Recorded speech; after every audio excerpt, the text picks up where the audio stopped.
When you are emotional, you become stupid. And that's how we are neurobiologically hardwired.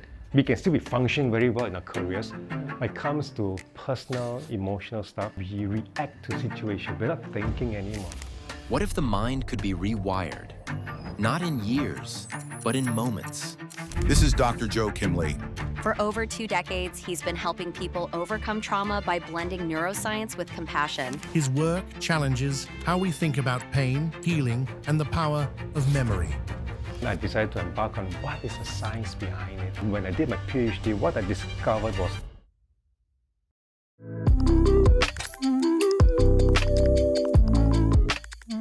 Dr. Joachim, you're a senior psychotherapist practicing in Singapore, and your work is prominently recognized by the Singapore government. You've trained with some of the most respected giants in this field around the world and in different modalities of therapy. And you've gone on to create your own method of therapy that you've named BrainSwitch, and you've written a book all about it, second edition as I understand it. Correct, yes. But before we go into BrainSwitch, can I just ask, what led you in your personal journey or life to seek treatment and healing in the area of trauma? Okay. I mean, it all starts with my own personal journey. So growing up in Malaysia, as you know that in Malaysia there be a lot of hard knocks. So I grew up with a lot of trauma, a lot of setbacks, and that affected me so badly. So when I became a teenager, I went around looking for therapy. So to a point, I can say that at least 600 hours of personal therapy from different modalities, and I found that I didn't change. I knew so much about myself, yet I found that I was still struggling with my own issues.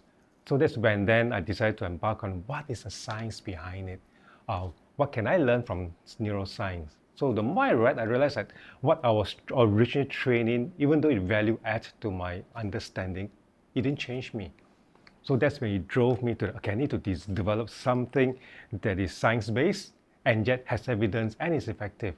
So that's a nutshell how BrainSwitch came about, because it was my own personal journey in recovery, number one. And secondly, also when I developed it, I used it with a lot of my patients. And what was so interesting, patients healed within 1-2 sessions, and they were the one, the catalyst that kept pushing me. You have to write a book, you have to teach other therapists. And of course, initially, typical Joachim, no, I'm just here to do the small work, the one-to-one. But was not one, but so many of them kept insisting. That's when I said, okay, there must be some value to it. That's when I decided to, okay, it's time to pen down what I'm doing into a systematic way so that I can teach professionals and also teach lay people. So this book was designed both for professionals and also lay people, because there's 2 different ways of doing it. And that became my mission now, to help people to recover quickly, lasting, without that need to spend so much on therapy. But will you be able to share a little bit from your own journey? You don't have to go into something too personal if you're not comfortable to, but is there something, your personal journey, which led you to seek all these different modalities of therapy? Okay. Where was the background? Where did it all come from? Okay, so I know this on camera, but I can say this. Until the age of early 23, I actually attempted to kill myself 8 times. Right. Let me share the first attempt, okay? Then I'll be the host. I'll ask you a question. Okay. My first attempt, I climbed up my parents' double-story house. I went up to the rooftop and I jumped. Right. Okay, my question to you, guess how old I was when I did that? 16. Wow, cannot be divided by, minus 12. I was 6 years old when minus 10, so 16, right? I was 6 years old when I jumped. Right. And you ask yourself this, what would a 6-year-old boy know? All I knew back then was I didn't feel comfortable in my body. I wanted out of my body. I didn't want to die. I just wanted to be out of my body. And that was the first time I did that. And 7 times after that, I did that, just to be out of it. Looking back, it was because I was having a trauma brain. I felt so unsafe with myself. I was finding ways and means to get out of it. And so my upbringing, my childhood, I could say that I wasn't happy. I was an introvert. If you ask me to speak in front of just 2 people, I'll be shivering. I'll withdraw. It's because I didn't feel safe with myself. So Right. that was one of the experiences. That's why then I went for therapy, and I found that I knew so much about my childhood, about my insecurities, but I couldn't change. So knowledge does not equal change. That was the first insight I had after years of therapy and years of training in therapy, in a sense. So if you say knowledge doesn't lead to change, what leads to change? Okay, so this is where then the neuroscience contribution came in. So the more I did my research, and when I did my PhD, what I discovered was that knowledge works provided there's no what we call limbic reactivation, or to put it easily, there's no nervous, you don't feel, if you feel safe internally, then the knowledge, you can integrate the information into your growth. However, if you don't feel safe internally, whatever knowledge you receive will be like pouring water on duck's back. It just deflects. You don't internalize it. Okay. So that was one of the discovery. Yeah, I know so much, but I couldn't change. And you speak of the limbic system. I mean, what's limbic? Okay, what limbic? So fundamentally, limbic, I'll say the two major players in the limbic is your amygdala and your hippocampus. Your amygdala is the emotion part of the brain. That's a part of the brain whenever there's danger or fear, it's triggered to send a response. So for example, if someone charges in with a room with a knife, correct? None of us will be, wow, very shiny knife. That requires thinking. Automatically, limbic system of fire, take action. Okay. So it's reactive and it's instantaneous, which means this cannot be functioning, because if this function just for one split second, we'll be dead. So that's the amygdala. Hippocampus is a storage of all our memories. Right. External memories and long-term memories is stored there.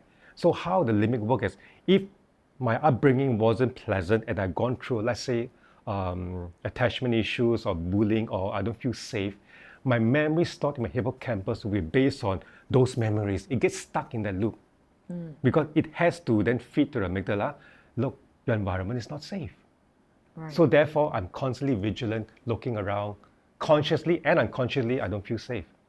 And it's always then a response, how to feel safe. That's where then you do like become a workaholic or get addicted to gaming, something just to mask that insecurity or that insecure feeling. Right. So it's how the limbic works. So the research has shown this over and over again. Information that we receive from environment or even from internal, right? It starts from the thalamus. Information flows. It has to go then to the prefrontal cortex to process information, right? So the speed for that is 0.5 milliseconds, okay? So this is very fast. Right.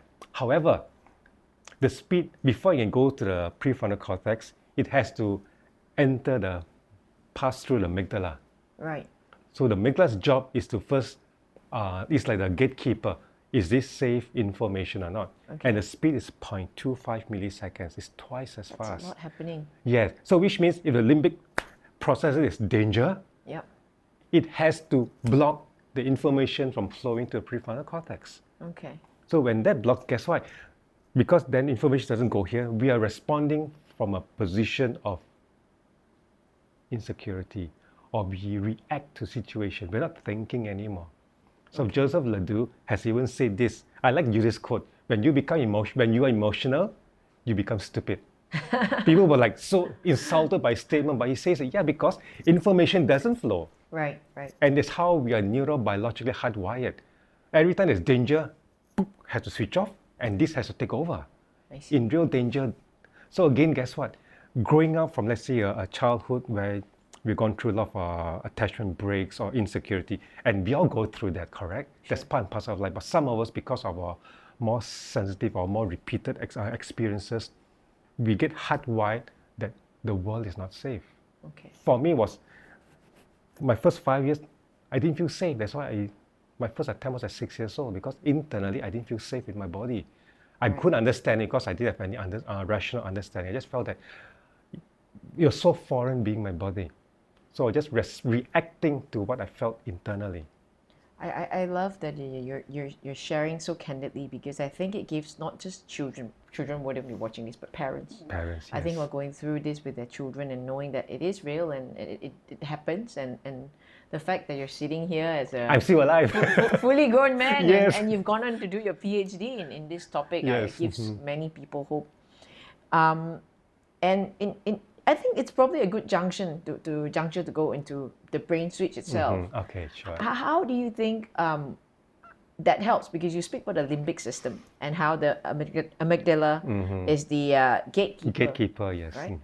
What is BrainSwitch? Okay, so the official explanation. So BrainSwitch is a neuroscience-based approach Okay. designed Yes. to address the maladaptive brain patterns. Okay, so which means if I break it down into a more palatable understanding, it's like because of our upbringing, our brain would hardwire in a certain pattern. We are designed to be habitual Okay. because that's how the brain works. Learn something, automate it, and run it as per normal. So if our upbringing or our experiences where there's constant break, the brain adapts to it. This is the life. This is life, or this is how it should. Your reality is running. So that becomes, I call it a maladaptive brain pattern. So BrainSwitch then comes about is to let's update this brain pattern based on today's information, not based on what happened back then. Right. So the brain tends to get stuck in time. Okay. So I like this movie called Somewhere in Time. I'm not sure you've seen it. No, It's I by haven't. Christopher Reeve and Jane Seymour. Sounds like a very old show. Yeah. I mean, it's an old show, but the music is really moving. But actually, how this lady was stuck in time, and he had to actually go back to look for her. So anyway, so the brain, if there's a trigger, what happens? The amygdala will then hold on to this with the hippocampus. This is the truth. Right. This reality. So the brain patterns or the neurology will get stuck in this. We may be moving on with life. We can still be functioning very well in our careers. When it comes to personal, emotional stuff, it will always revert Draw to from that as a reference point. reference point. And then our response is always based on this. I see. So BrainSwitch then is to update this information with current information so that we can still look at it. And this, I will say that information that we can look at it today, the past information becomes archived information. Archival, we can retrieve it as like in the library archive it. We take it out, retrieve it, look at it. Okay, we learn from it, and then we can make meaning how we can progress moving forward. The problem is that when we are triggered with something, our brain is constantly referring to it as present data. So BrainSwitch then updates it based on what we know now. Because reality is that it's over. But guess what? When your brain circuits are activated, what happens to this part? It switches off. Right. The phrase I always tell my students, like from a 5G, when this gets activated, it drops to a 2G signal. It's still functioning, but guess what? The decision making is no more here, it's here. I see. So BrainSwitch then begins to update it so that, end of the day, this can be the one deciding what to do next. That's the theory of it. Would you be able to share a very practical example that it's been so effective in one of your patients, Okay, for example? I can share this recent one. So she saw me last year. So this lady came to me after understanding my This work. is a lady in Singapore. Interestingly, she was a Malaysian. Oh, she's a Malaysian. She's a Malaysian that heard about my work. Okay. And then she called me up, and so we spoke on the phone. I said, sounds like, I shared that from what she described, she was sharing she gets very hysterical for no apparent reason. Right. And small things that her children does, then they are in their 20s, triggers her, and then she goes hysterical. At the end of it, she'll shiver, and she needs a few hours just to regain her center. So I said, sounds like there could be some trauma there. I can't say much because I don't access you. So she came. She only gave me 1 day. Okay. I said, okay, but I won't see you for one whole day. I'll see you in the morning. We take a break, then afternoon, then evening. So her story was this. She came in. She said for the first 18 years of her life, she was sexually abused. Right. By her parents, not just her father or mother, by her parents for 18 years. Right. So when she said that, she was already sobbing and weeping, and she was like as if she was reliving it. So the first thing in BrainSwitch is, I'm not going to reinforce the maladaptive brain pattern. I said, okay, enough. I don't need to hear anymore. The brain knows because the brain is really connecting it. So we did the BrainSwitch process, morning, afternoon. Came to evening time, I I tested my work. So what's the beautiful part of BrainSwitch? You can test your work. So at the end of the day, I said, okay, think of your parents now. Think of them in all your memories, how they've been abusing you or how they abused you in the past. She was so stunned. She was like looking confused, like she couldn't process, she looked as if she couldn't process information. I said, are you thinking about them? And she said, I am. Then I asked, okay, so what's happening? She said, I don't feel anything. So what happened was the brain finally filed those data, what happened to her in her first 18 years of life, as archive information. She said, I can see it, I know what they did to me, but I don't feel scared or fearful or hurt anymore. Right. And it has been almost 2 years now because it's already September. I saw it January last year. Right. I do check with her and she said that it's over. And now she says she can look after her parents without being a victim or without being fearful. Because her parents are still in their 80s now. She said, I still look after them. They don't stay with her, but she goes to check on them, make sure they have food, and she leaves. And the children tell me this, Mom is no more hysterical. So automatically the brain can archive it and replace the maladaptive brain patterns with something more current, more productive. So are you saying that now when she sees her parents who are in their 80s, she sees two old, frail people? Two old, frail people. And as opposed to yes, abusers. as abusers, yes. So in the past, she will respond as a victim, right? No, where she is powerless. Now she sees her parents as, yeah, they abused me, but the best part is she don't see herself as a victim now. She sees someone who can protect herself and that she can now know how to deal with it based on current data. So I can tell you stories from adults to even children. The same outcome I hear, that they see it differently and they know what happened to them. The difference is there's no more emotional, negative emotion that floods into the consciousness. Right. They can look at this, it happened, it's unfortunate. I hope at this point anyone listening in would be curious. It's too good to be true, right? It's too good to be true. Yes. It sounds like what sort of process as a patient? And we did this yesterday. I met up with you and so can I ask how was it for you?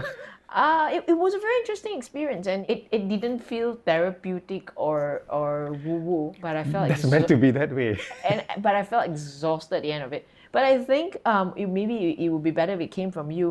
What exactly would a patient experience, yes. I mean, do you switch off the lights and do something into the brain, and then when they come out they won't remember what their name is? I mean, if you could sort of unpack what...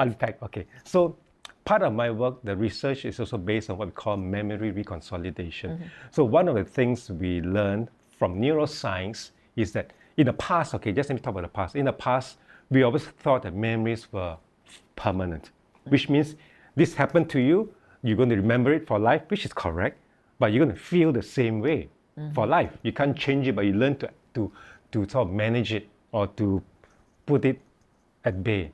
So that's an old understanding. So it was only in 1989 when research via technology to understand the brain, we found that memories can be reconsolidated easily, which means instead of seeing what happened to me and lead to these feelings or these negative feelings, and the more we talk about something that happened to us, guess what? We are reconsolidating the memory negatively because the brain hardwires it. So BrainSwitch, what happens then? We would sort of, I'll just get a person, okay, you know what happened to you? And again, I don't need to know the details because if you share with me in detail too early, right, it's going to hardwire it negatively. I said, okay, you know what happened to you? Okay, good, that's it. Just by asking that, you're already recalling that memory. And when I said, okay, just hold it there, don't say anymore, guess what? Your memory becomes unstable. Okay. We reactivate it, but we're not reinforcing the ending of it. Or we call it, the brain knows, okay, we reinforce it, you're going to be concluded, yeah, I felt horrible. But we just, like with you, I saw, okay, whatever you know happened to you, okay, we'll put it in a location, right? So we deactivate it. So you recall the memory? You don't have to tell me. You say, yeah, I'll say take a picture of it. Okay. Because the brain processes information visually, auditory, viscerally. So for me, it's like, take the pictures of all the things happened to you and dump it into the bin. Okay. So by just doing that, guess what? You are, first of all, deconstructing the whole event. Right. Whereas the brain is so used to collapsing everything. Yes. Correct? So by deconstructing visual, auditory, visceral feelings, throw into the brain, the memory is really like, what's just happened here? It's not, they're not used to, the memory is not brain, the brain is not used to, okay, but then we're supposed to lead to this, but now we are sort of destabilize it. So by just doing that, the person will begin to feel that, okay, I'm chunking it down, but then it's like, okay, so what's happening now? So the brain goes through what's called a confusion state. Right. It creates what we call a prediction error, a mismatch. Because the brain is so used to, when I think of this, horrible feelings. Okay. But you think of this now, you take pictures of, take visuals, what was said to you, what you feel, and put it here, the memory, the connection in the brain becomes haphazard.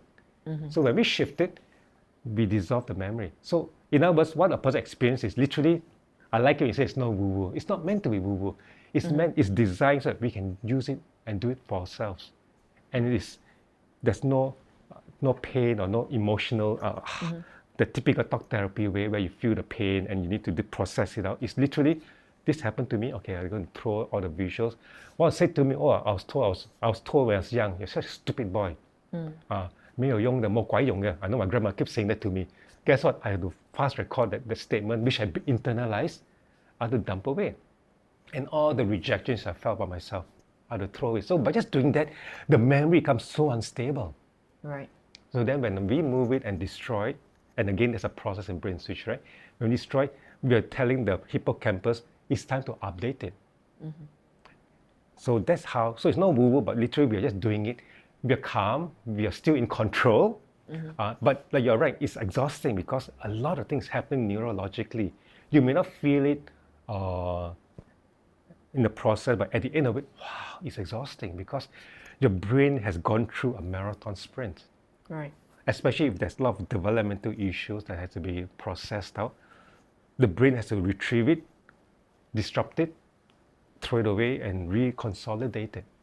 So if I could describe it in a bit more detail for someone who is listening in and watching this show, and you describe this in great detail in your book, the whole process of it. If I could summarize it, it was literally visualizing unpleasant events for the patient. Memories. It's not visual, it's recalling memories that happened to us. But you recalled it in 3 separate components. It's almost Yes. like deconstructing, as you say, it, yes. a dish. Yes. And you deconstructed it visually, audio, audio in terms of yes. what was said, What the was words said, that and were what was said. said, what we said to ourselves, and that's the most potent because we are our worst critics. That right? would be the feelings part, isn't it? No, even though we say, I'm such a failure, I'm such useless. Right. Our internal voice. Right. We always have that critical internal critic. I'm so useless. I'm not good enough. Guess what? It's because of what was said to us. We accept it and we amplify it. So That's for me, still it's part like of the audio. audio, yes. Right. Our internal voice. So for me, it's like fast record it, dump that away because it could be true back then. That's how the brain knows. But based on today's data, we know it's not true because you have done whatever you have done and you are here today. So it can't mean you are lock, stock, barrel, useless or a failure. That's what I believe about myself for the longest time. Right. Talk therapy that I went for, couldn't change that. I still felt I was a failure. So talk therapy, meaning when you sit with a Seek psychologist, a psychologist, with a therapist, psychoanalyst, and you name it, counselor. I've done it, yes. Right, right. But I thought what was interesting is after you deconstructed it, you put it into the bin. And when I read your book about the different testimonials and experiences of other patients, to move that bin from right to left, it's a really arduous task. Yes. Why is that? It's arduous for us because guess what? This has to come into a 5G. Right? To move the bin. To move the bin because when all these are, even though we deconstruct it, we dump it, guess what? This is still active. That's why you felt the tiredness after that. It was still because we have activated, but we didn't step on full accelerator. Okay. It was really activated. So when we're doing that, this has to be back in control of your boat or your ship. Right. That's why, and this is done consciously, right? Okay, now focus in the middle, move the bin from the right to the left. Guess what? This has to be the one moving it. It's not this part. Right. So in my research, how I validated it quantitatively, I use what's called QEEG, quantitative encephalograph. I put electrodes to read the changes pre and post treatment. Right. And what I found in the research was this part of the brain becomes more active. It has what I call correct levels of amplitude, beta, theta, alpha frequencies that drives the whole process. From visually moving the bin from The your bin right from right to the left with yes. all the negative things Yes, that correct. you've dumped inside. And it's interesting, you notice if you were put in an ugly, smelly, dirty looking container, right? So we are containing it. So it's all contained within a bin, which we are not going to, nobody will keep an ugly, smelly looking bin. Right. So once the brain knows it's smelly, ugly, dirty looking bin, once you move it, the brain says, okay, let's discard it. I see. Yes, so it's all designed in a way that the brain knows, okay, this is not worth keeping. Things we don't want to reject or things we need to have more distance from, we're going to put in this bit. And one more thing before the audience get it wrong, we don't delete memories. Okay. It's very important to know that we do not delete memories, we can't erase. The difference is by doing this process, we know that these things happen to us. But the difference is we're not emotionally affected by it anymore. We can look at it, it's just data, raw data, just past data. Data we refer to without that emotional baggage. I think it's so fascinating because it seems like a very simple process, right? Oh, you know, recall some memories, put it in the bin, move the bin right to left. So, almost oversimplistic. Yes. But I'm gobsmacked by the amount of research you have had to do. Not just me, but even the whole field of neuroscience, the yes, amount of they have to research come done, together, yes, correct. right? And you have to build this protocol from another modality as well. Yes, correct. And you have to bring together different elements Yes. just to come up with this simplistic. Simple yet complex. Simple yet complex. Yeah. And I think that's the beauty and the simplicity of the protocol. And what I took away from that is, although you do have patients who see you for 1 session, 2 sessions, 3 sessions, the reality is it's more accessible than the usual talk therapy, Yes. which I don't know, costs, I imagine in Malaysia would cost several hundred ringgit, Yes. I think, per session. Per session, And, correct. and more so or in other countries.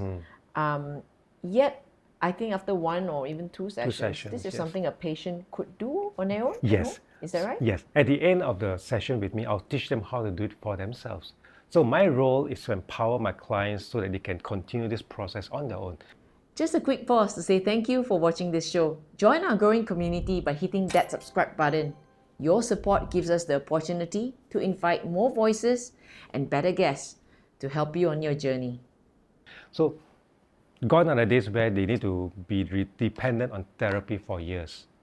But neuroscience has shown that the brain learns so quick. So my approach is I help you to reconsolidate issues that are holding you back. So once you have the tool, you can continue the whole process easily. It takes as fast as 1 minute. Right. And you're constantly updating your brain with new information or old memories that's still haunting us or affecting us. We can begin to BrainSwitch it away easily. But you speak about it as too good to be true. I mean, does it work in every case or in most instances or to some degree in most instances? Okay. What's the efficacy rate like for this efficacy, treatment? there's no such thing as 100% efficacy rate, correct? Because Right. every client is different. But I can just say from my research and from my data, up to 75% of my clients get better within 1 or 2 sessions.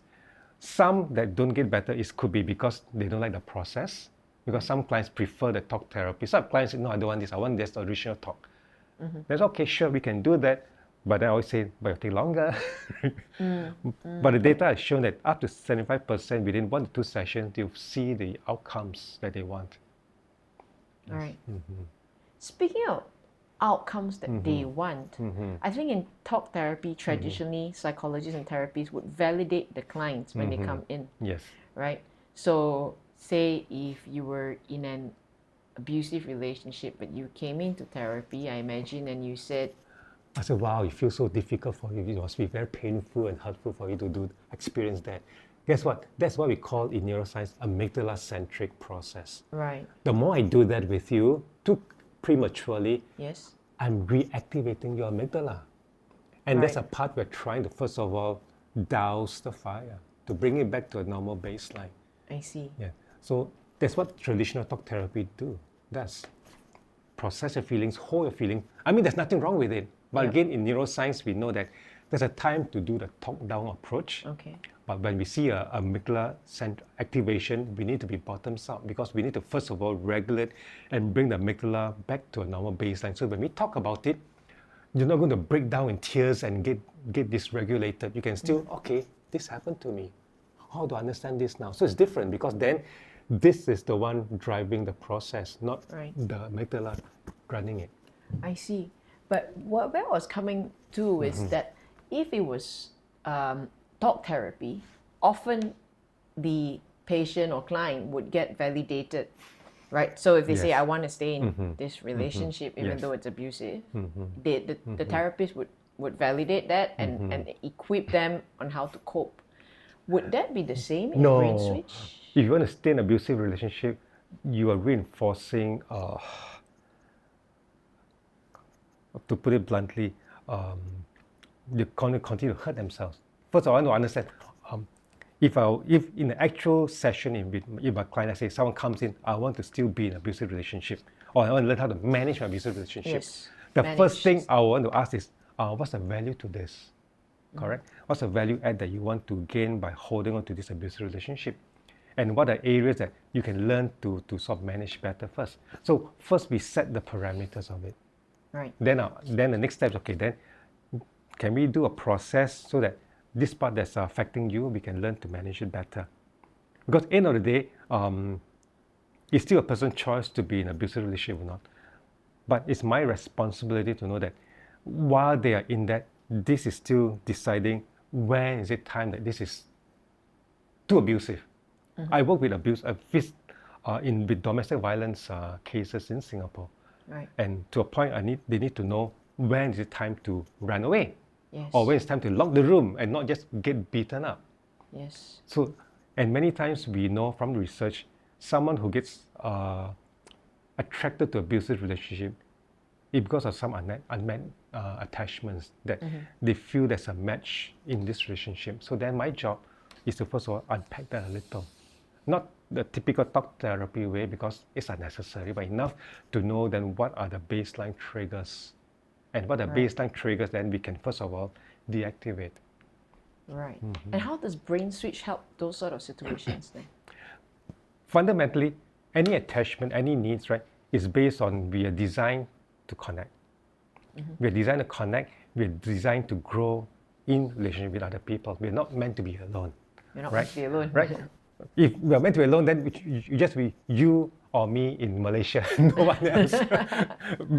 But some are called to be monks, but that's a different story. Okay. So because of that, it's a matter of then how, in our upbringing, what is it that's not addressed, how not dealt with, or how I put it, that if it's not resolved or addressed in our upbringing, that pattern or that need would be played out in relationships with your significant other or in friendships. There's always a need that is always unmet. So guess what? The brain is always attracted to other people that appears to give you that sense of safety or attachment. So we know the attachment that are positive, the attachment that are negative. So understanding first that, okay, we are designed for this, which is good, which means our brain is still functioning. So we're designed for attachment. We're designed attachment, but understand that attachment has to be mutual, attachment has to be enriching, and attachment should be life-giving. Life Growth. Wow, love that word. If it's not that, then that's not attachment, that's called dependency. So Sorry, come again. I love what you just said. So attachment is meant to be life-giving and it's meant to... for growth. For growth. For growth, right. yes. Life-giving Yes. and growth. The brain is Brings designed for aliveness. growth Right. and for us to be beneficial in the way we engage other people. So in development, right, we also are meant to grow and to give back. It's part of being a human being, Right. not just being narcissistic. Right? Okay. If not, you won't be doing what you're doing, I won't be doing what I'm doing. We're doing because we want to give back to society, to the world. Yes. So it's how we're designed, and that's the brain's design Right. for that. However, if we are stuck in a relationship because we need this to feel safe, it's okay, but to a point, it becomes so obsessive. That's when then I'll say it's in the brain maladaptive pattern that's being played out. Right. And we can address the relationship, but first of all, let's address this first. Because if we can then dial it down and then we can heal it, then you can look at your relationship and say, okay, to what extent do I want to relate? And to what extent say, no, this is the limit to it. Because then we can continue to give, to grow. Are you suggesting then in cases of abuse, whether it's physical or psychological Or abuse or emotional, emotional, yes, whether in a parent-child or in a spouse or among friends Yes, for that matter, are you suggesting that the unhealthy attachment that's not serving, that's not life-giving, as you say, is because the prefrontal cortex has been cut off? Okay, more so, not cut off. In a way, you're right. But the one driving it is actually your limbic. Right. Your need for, you see, when there's activation in your limbic system, right, we don't feel safe internally. So then we are reacting to what helps me to feel safe. Even though I know at one level, this is unhealthy. He's beating me. I work with ladies where husbands beat them up and they are in bedridden for 2, 3, 4 days. They can't move. But then they said, I know, but it's okay because the next few weeks he's so fine until the next cycle. Right. So they know, but guess what? They're driven that this gives me sense of safety. But it's a false sense of safety. Right. So when we can address that, when we can heal that, and that's how the maladaptive brain pattern comes in, we can heal that, they can look at it, okay, I still love my husband, for example, but I need to address how what he's doing to me is not helpful in this relationship. Then they can respond to this relationship in a different way, not an aggressive way, because I don't condone violence, but how can you bring it out in a safe environment? So that's why I recommend that perhaps I can see your husband too. We can do a couples process to see what's going on. So you're responding to a relationship in a positive way instead of being, I need this no matter what. When someone says, I need this no matter what, I know but I'm doing this, you know this is not fully 5G. Let's bring it back 2 steps back. When you speak of that woman, right? What sort of process will you go through with her during the brain switch? Okay. What will you be asking her to dump, or are you leaving? I mean, she wouldn't know what to bin. Yes, okay. I think I just wonder because a lot of it is left very open for the patient to bin. But if you, as you say, if so you're the- already clouded, Yes. how So would the you know? binning against, I always like to start big, all right? This is a Right. big picture first, and then before we see the forest first, Okay. then we can zoom, then the brain will zoom in into a certain particular tree. So the first process I'll do is all this sense of neediness, insecurity, or need for love, whatever, that you can remember from now to your childhood, as far back, I would say as far back as you want. Okay. All the visuals, bin it away, throw into your bin. So guess what? Interestingly, they'll start with always safe things, but once they're in the process, and this takes just a few seconds, they begin to throw back from childhood, back from teenage years, that they'll start to throw all the visual memories. Right. So guess what? By just doing that, and this is my research, with the biofeedback, I wish I'd used biofeedback also, we found when they do that, the nervous system goes to a very safe state. Before that, I'll see a lot of, in technical terms, I see a lot of dorsal vagal, which means the body's in a free state, I see. and a sympathetic when the body's like, okay, this is not safe, this is scary. But once they start binning it, I find that it goes up to a ventral vagal. Ventral vagal is when you are in control. I feel safe, but I know I need to do this. Just that information using the biofeedback HRV, I could track this data. Just binning the memories Yes, from yes. childhood. Yes, because by doing it, guess what? You're updating the whole memory. You're reconsolidating it. We're destabilizing it, and we created already a mismatch. Because the brain is so used, like I mentioned, we think of this, okay, this is outcome. But just binning it, the brain's okay, we're not going here. So where are we going next? So now the brain is more primed for new learnings. That's when then in the brain switch, I say, days, like when they create a beautiful treasure chest, remember, they put in the treasure chest the things that they want. Right. The self-beliefs. Guess what? That's when then the brain, oh yeah, I'm beautiful. Oh yes, I'm lovable. I have clients who came to me for childhood, never had a parent growing up, always abused, or like chapter 7, I think, note 1, the first story that was written. She was never loved by her parents until she saw me in her 40s. So when I said, put in the bin, your treasure chest, not bin, your treasure chest, Treasure chest. that you are loved Right. and you're lovable. Yes, I read that. She teared. And she said, no, it's not tears of I'm dysregulating. He said, you're so comforting that I never believed I was lovable or loved. You know, she's married with 3 kids. But just doing that, the brain, yes, you are that. You are lovable, you are loved. So you help her to rewire her brain. She helped herself. Right, she helped herself. I'm just a facilitator. Yeah. So the difference, if I can again, I'm not jumping everywhere, but the difference between talk and BrainSwitch is talk is the therapist has a lot of say, a lot of input. When BrainSwitch is, I just facilitate your process. Because BrainSwitch, I know in terms of how the brain works, so I just invite you and facilitate how you can tap into your own brain resources and update it. That's all I do, yes. In this book, you dedicated a chapter at practitioners, and you emphasize, you stress the importance of that first step where you invite the client The agreement, to have an internal agreement, yes. agreement with yourself Yes. to want change in your Yes, life. Why is that so important? Okay. Put it this way. If I say, yes, I want to lose weight. Oh, no, put it more easy, more rampant. I know smoking is bad for me. I want to stop. Okay, help me to stop. But then you do everything, nah, man, I still want to smoke. So I might say it, but I may not be invested in the process.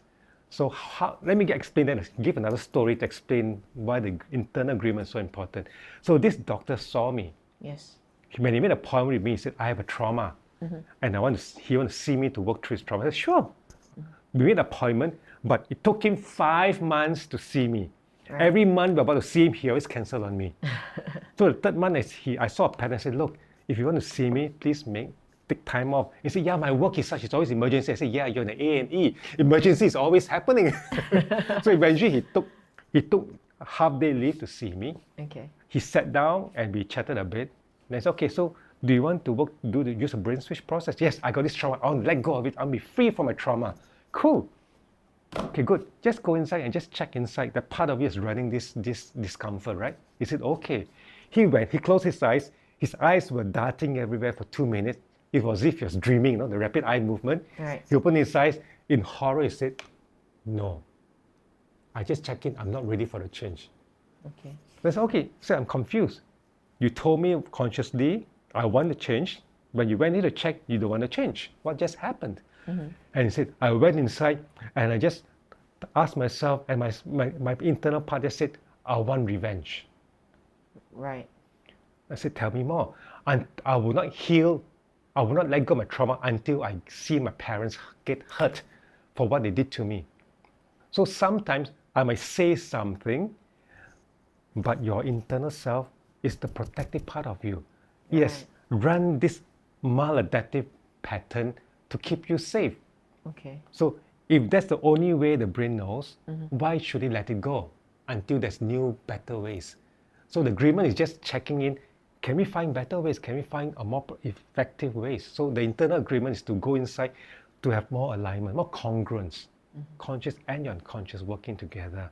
Because 86% of all our brain processing is unconscious. Right. And that's science. That's 86, really that's science, not Joachim Lee saying it's science. I'm just quoting the data. Right. So the science has said it. So for me, it's like, yeah, you tell me you want to change. I accept it, I honor it. But I want you also to honor that part of you that's running this whatever issues that's affecting you. You wrote about that patient in your book, but perhaps you can. I did. I can't remember you that. did, and you shared how you got him. Do you want to share that story? Yeah. So end of the day, we negotiated because he said, nope, I can't. I said, okay, but you're here today. Do you want to change? Yes, I want, but I'm not ready. So we did what we call a past negotiation. So go inside and check how much are you ready to let go. He went inside. I'm not too sure. So at the end of it, from 100% wanting to change, she only gave me a small percentage. 1%. Yes, 1%, yes. Because, and I said, fine.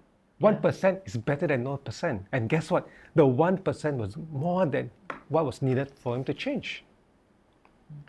As long as that, so If you say, no, I'm not going to stop smoking at all, no matter what. I say I want, but internally, sorry, Jose, I'm not going to let you stop. But one part is, okay, I'm willing to try. I'm willing to give it. That part would then allow the other part of you to feel safer. And that's again where biofeedback comes in. I'll see that 1% change. Okay, I know I'm speaking just not head knowledge here, but in terms of we track it using a biofeedback machine, the 1% from a free state in the nervous system, I'll see gentle spikes in the ventral vagal, which means it's more excited, calming, it's wanting more. So guess what? Once more, when you start process, I'll see even increasing more.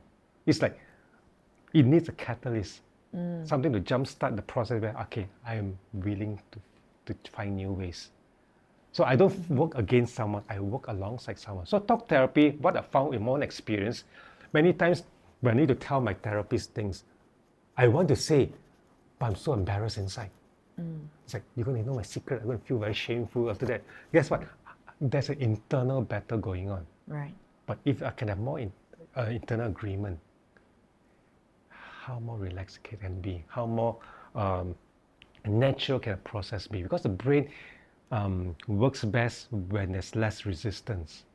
If not, you always go back to default. And because the brain is electrical in many, many ways. If there's only pattern it knows, guess what? It's not going to change the pattern until the brain begins to see that there's new possibilities. That's how the reconsolidation, the brain switch comes in. When the treasure chest, you remember you put in your picture A, guess what?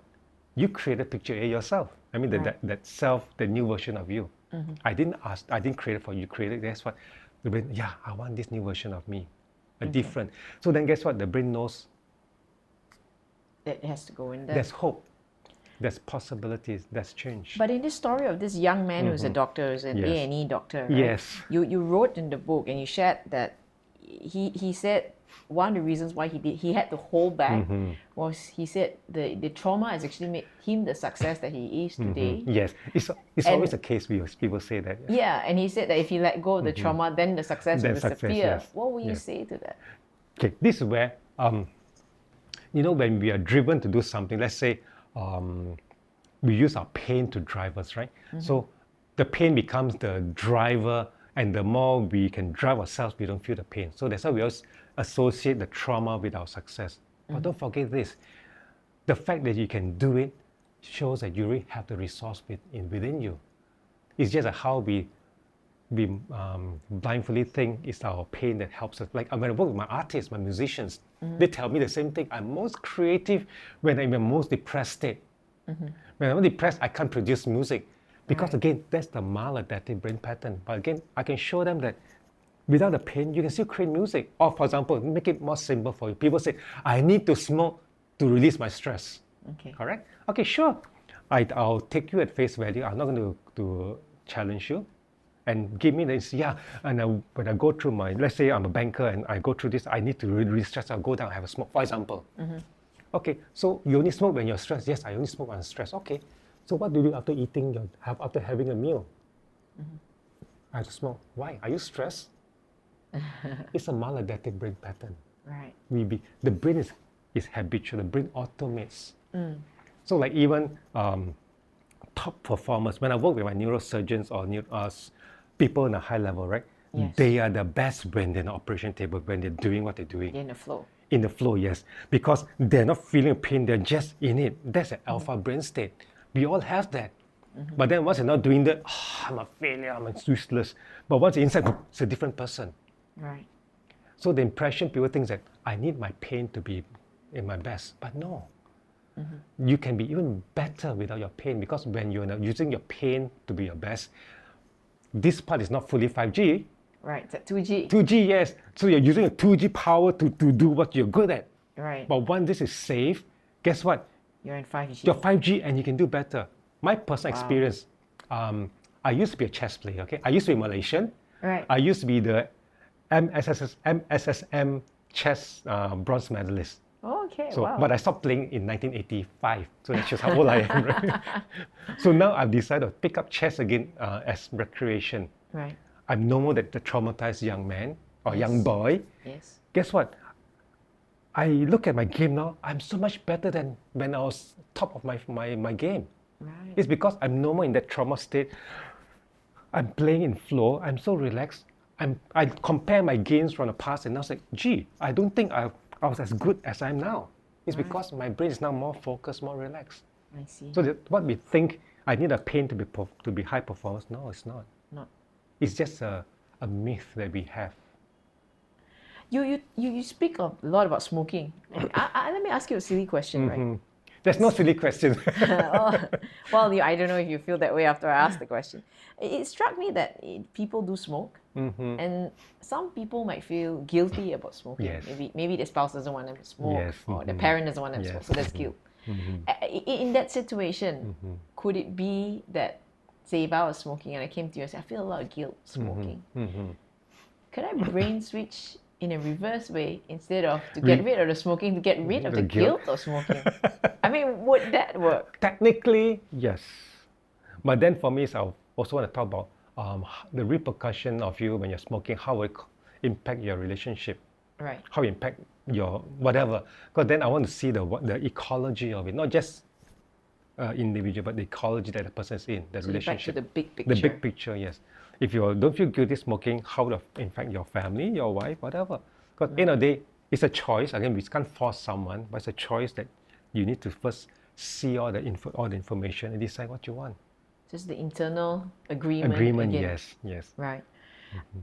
We speak of the rewiring. How about, does BrainSwitch work? You speak of your own experience as a child. Would BrainSwitch work on a child, given Yes. it is, you require a bit of visualization, right? Would a Yes. child, say at Yes. 6 years old, be able to follow you as you guide them through that visualization? I mean, one of the chapters is dedicated working with children. So I think it's chapter 11 by Adeline Tan. So You mentioned a group setting. yes, a group setting. So, yeah, individual is the same. So children are more visual. Okay. Yeah. The difference with children is we don't spend too much time getting agreement to change because a child is very trusting and child works fast. So a lot of things that I mentioned is adults need it, but children will follow literally. So they heal faster. Heal faster. I said, Oh. okay, what happened? Oh, my teacher scolded, I'm scared. Okay, the teacher, okay, they put there. Okay, I'm putting there already. They can't do it literally. Okay. So the youngest will work is 5 years old. As long as they can follow instruction, they can do it. The oldest I work is 85 years old. That's a big range. Yes, a big range. And because every human being has a brain. Yep. It's just a matter of how we can understand this child's or the child's brain and how we adapt it for a child. So a child thinks fast. So if you go slow with a child say boring, I don't do anymore. You need to match that speed of a child. I see. With the elderly, I go slow. I see. When I work with my mom, and this is the most beautiful part, You work with your mother. my mom, yes. My mom, my dad passed away during COVID. Okay, and I was stuck in Singapore. I couldn't go back for his funeral. So I was Zooming my mom for 2 years and she looked normal to me. The typical 80, she was 82 when I saw her. So when borders opened, I went back. I was so stunned. Mom, you look so depressed. I'm so depressed. I still miss Dad. I am so lonely. It's okay. Can we do something? Do you want to do something? So she agreed and I did BrainSwitch with her. In the kitchen. While holding my coffee, she was sitting here, there, and I was guiding her. At the end of the process, she said, I miss Dad, but I'm not depressed anymore. That's really, really, I think, Again, too good to be bizarre true. because you're like, that means you're saying that your mother can recognize that your father has passed away and that she misses him, but then that deep sadness. The sadness is always a limbic activation, the Right. grief. But again, end of the day, yearning. part of the grieving is that someone's passed on. Right. So people heal from grief, not by, oh, I can't miss a person. The person feels sad, but it's not a point where they feel, oh, I can't live with that person. Right? They know point of the depression. person's moved on. Right. And at the end of the day, it's like, I still love Dad, and Dad is still here with me, for example. So it becomes, this still runs the show. I know Dad's passed on. I know that I'm lonely now, but I can do something. So my brother's complaint to me was after that, was like, Mom wants to go out every day now. Back then was, Mom refused to go out. So that it helps depression. It helps depression. I work with people with depressed, with anxiety, with addictions. Because end of the day, at the base is a limbic activation. It's how the memories reconsolidate negatively, or again, what I say is a negative maladaptive brain pattern that's running Right. until we update it, or not me, but the person update it using BrainSwitch. How about in instances of neurodivergence? For example, like people with on the autism On the spectrum, the or yes. ADHD. Yes. Yes. How would BrainSwitch be able to Okay. help? So I mean, it's a bit Especially more. if it's congenital. Yes. So a bit more complicated, but end of the day, people who are in the spectrum, correct? At the base, there's a sensory overload. Yes. So when a sensory overload, they're so overwhelmed with all the sensory information, the brain can't filter it, process it. It's just too much. So BrainSwitch, I won't do the full BrainSwitch with them, but I'll help them to begin to regulate those sensory information. So whatever the overload, I'll teach them, okay, let's throw it away.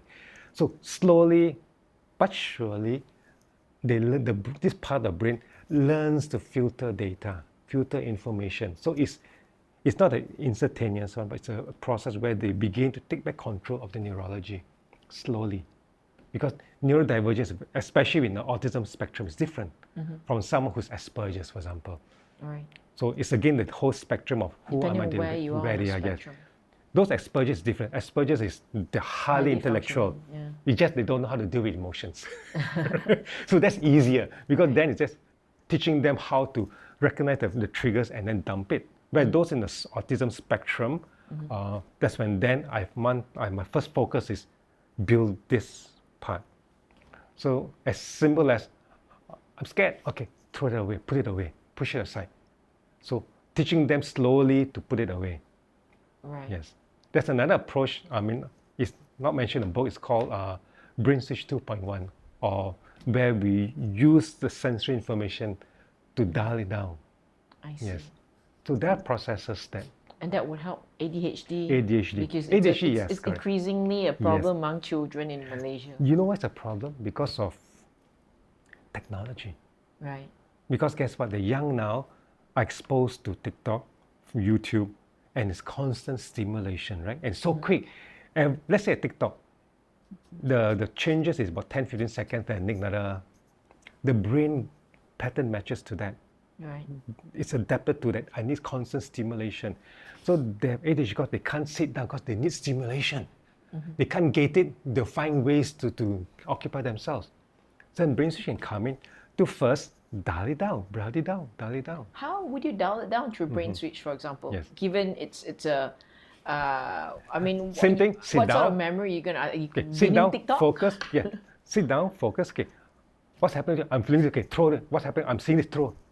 So again, guess what? I'm training the prefrontal cortex to first be the main driver.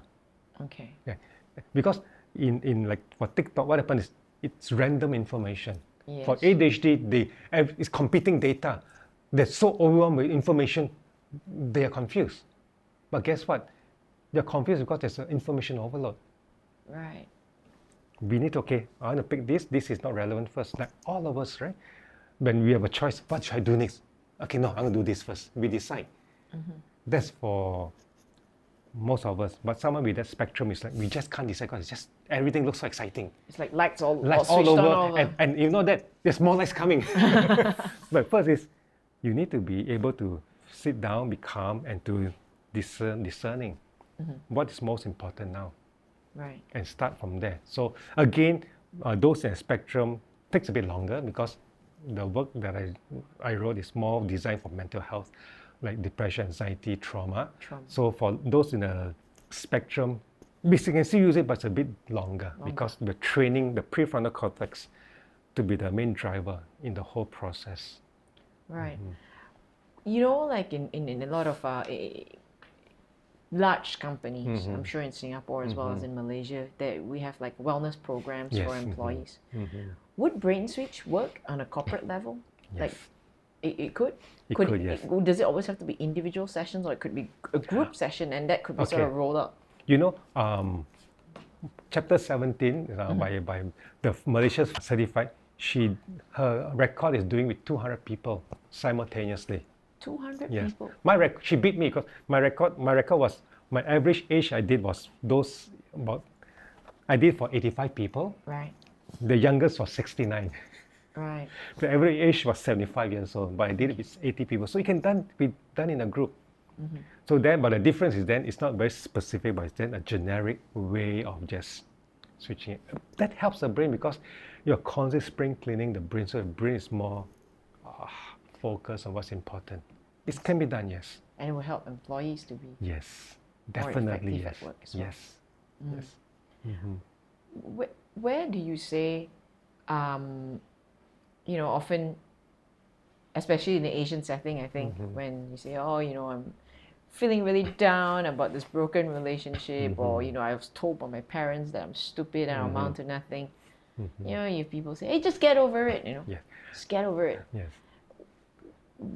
What's your take on that? And when is it healthy to just get over it, and when is it not? And what are the symptoms to that? Just the word get over it is quite demeaning. Right. Because, as I say, just get over it. Come on, get over it. It's an indicator.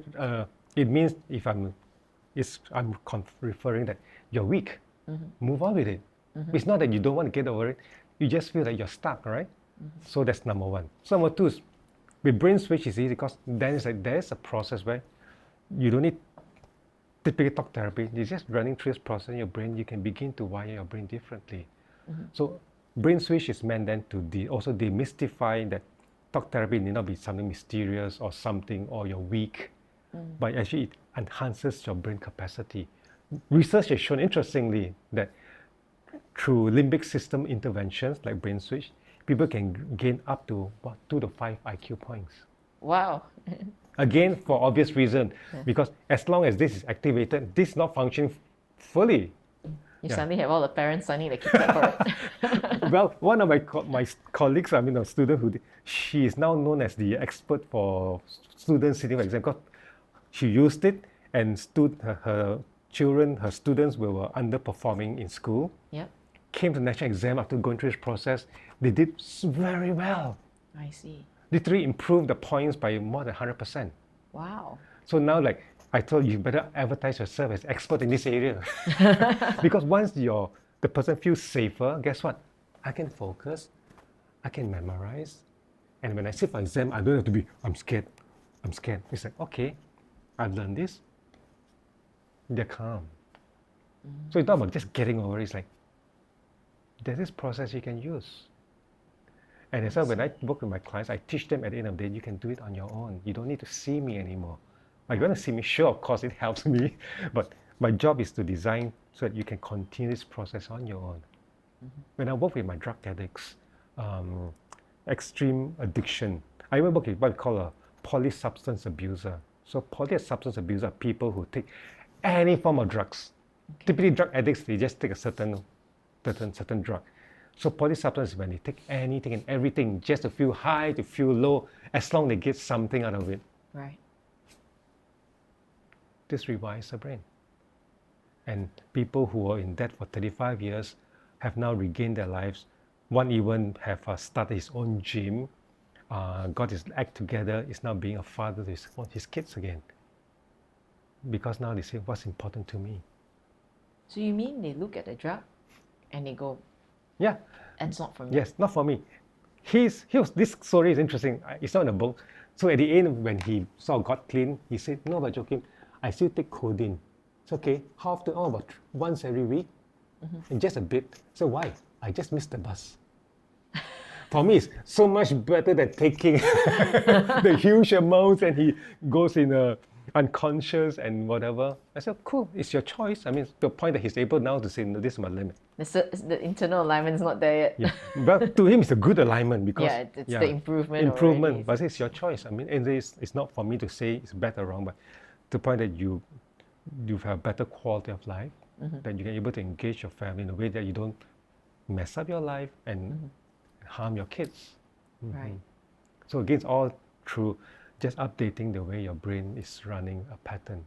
So if I hear you right, BrainSwitch is for everyone. Yes. You don't have to be ill or unwell Yes. or having challenges. It could enhance It our enhances, performance. yes. Yes. But that's it. Most of us do carry trauma Yes. at some point in our lives, Yes. and it So this help design with the healing. for trauma and mental health, yes. Trauma. Originally, yes. Originally for trauma and anxiety, Yes. as you mentioned, and depression as well, isn't yes. it? I probably will finish off with one last question, and this Okay. is a question that we ask all our guests here at Reset with the CEO, is that what could you share with us one moment, right, where you had to rethink everything that's gone on, and it was that one crucial moment that you truly reset in your life? I can share a lot of moments. But I think the most pivotal one was I did share with my 8 attempts, correct? Yes. So I shared my first, let me share with you my last attempt. Right. My last attempt was, and this is just, I'm still shocked at my life today because I sold 100 Panadols. Right. By right we did. Not only that, to ensure that it could be easily accepted in my system, I drank 3 to 5 cans of beer. Right. I woke up the next day with a massive throbbing in my head and stomach cramps. And this was after going through years of therapy, all right? And my inner voice said this to me, Joachim, you've reached rock bottom. You can't go any lower. It's time to get up. That was the moment in my growth when I realized I needed to find something else that helped me to grow, that helped me to climb out from this rock bottom and to do what I'm doing today. So that was the biggest reset for me. And I've never looked back since then. And there's always been a mission now to how can I not just continue to grow, but to teach people to that reset is easy as long as you give yourself the chance. Because everyone deserves a second chance, no matter who and what we have done in the past. Wow. Yes. I would have to say that's one of the most transformative reset stories we're ever going to hear in this room. But it's true, it's not fictitious because I went through it. I mean, I went through a point where I was so rock bottom, and this was during the Asian economic crisis of 1989. I was jobless, technically homeless, stranded in Singapore because I've left Malaysia to live in Singapore. And I was like, what else is there for me?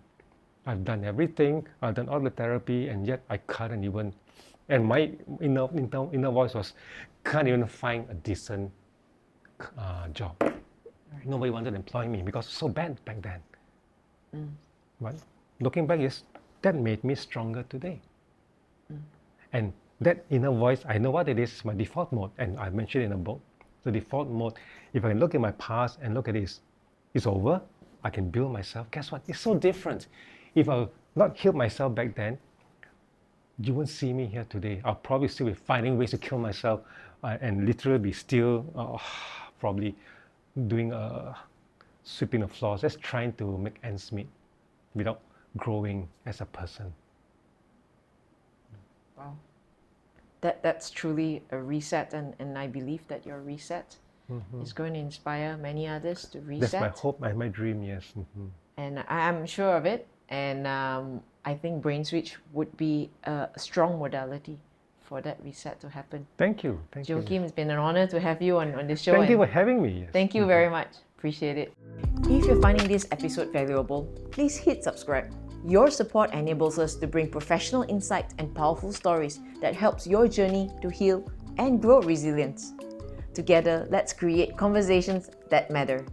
This episode reflects personal views and recollections at the time of filming. Its content is not a substitute for professional medical advice, diagnosis, or treatment. Always consult a qualified healthcare practitioner to address the concerns you have.